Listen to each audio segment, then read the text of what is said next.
adalah salah satu konsep penting dalam filsafat politik yang menjelaskan asal-usul pemerintahan dan legitimasi kekuasaan. Salah satu tokoh utama dalam pengembangan teori ini adalah Thomas Hobbes, seorang filsuf Inggris yang hidup pada abad ke-17.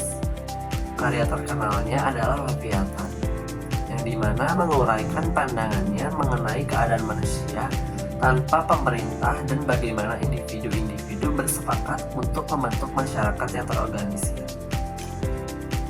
Thomas Hobbes berpendapat bahwa di dalam keadaan alamiah, sebelum adanya struktur pemerintahan, kehidupan manusia adalah soliter, miskin, kotor, brutal, dan singkat. Dalam pandangan Hobbes, manusia secara alami bersifat egois dan cenderung berkonflik satu sama lain untuk memenuhi kebutuhan dan keinginan mereka. Tanpa otoritas yang kuat untuk menegakkan hukum dan ketertiban, kehidupan akan dipenuhi dengan kekacauan dan ketidakpastian.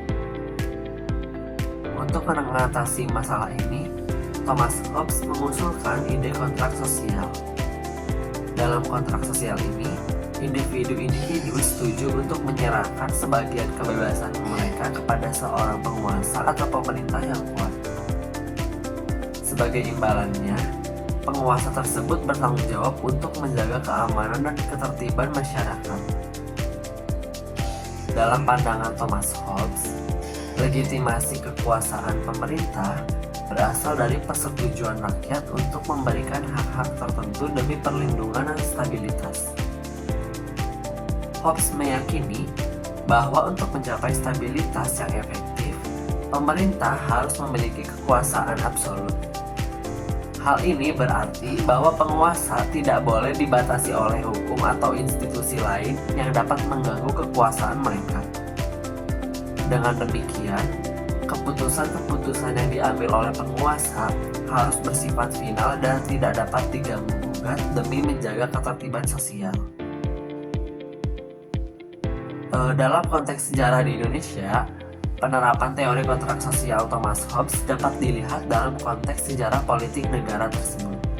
Setelah merdeka dari penjajahan, Indonesia menghadapi tantangan besar dalam membangun negara yang stabil dan aman.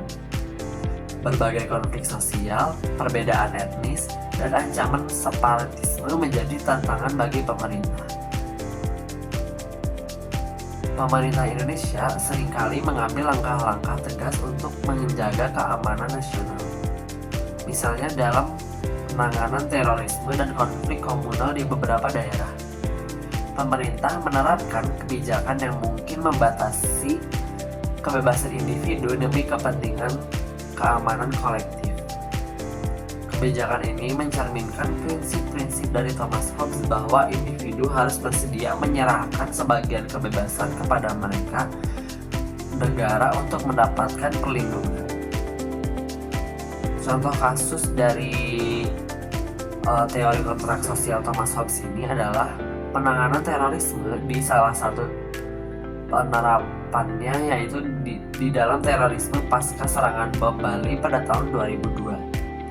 Pemerintah mengambil langkah-langkah drastis dengan memperkuat undang-undang anti-terorisme dan meningkatkan pengawasan terhadap aktivitas masyarakat.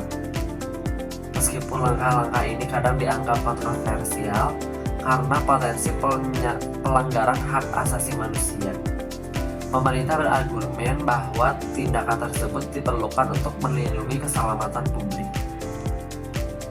Tantangan dan kritik yang dialami dapat dilihat sebagai upaya untuk menciptakan stabilitas. Kritik terhadap penerapan teori kontrak sosial Hobbes di Indonesia muncul dari berbagai kalangan. Beberapa berpendapat bahwa kekuasaan absolut dapat mengarah pada penyalahgunaan kekuasaan dan mengabaikan hak asasi manusia. Oleh karena itu, penting bagi pemerintah di dalam suatu negara untuk menemukan keseimbangan antara menjaga keamanan dan menghormati kebebasan individu. Yang dapat diambil kesimpulan dari teori kontrak sosial dan kasus yang ada di Indonesia ini, teori kontrak sosial Thomas Hobbes memberikan kerangka pemikiran yang relevan untuk memahami dinamika antara individu dan negara dalam konteks Indonesia. Meskipun penerapan prinsip-prinsip Hobbes dapat membantu menciptakan stabilitas dan keamanan, tantangan tetap ada dalam memastikan bahwa hak-hak individu tetap dihormati. Dialog antara pemerintah dan masyarakat menjadi kunci untuk mencapai keseimbangan antara keamanan kolektif dan kebebasan individu dalam masyarakat yang majemuk seperti di Indonesia.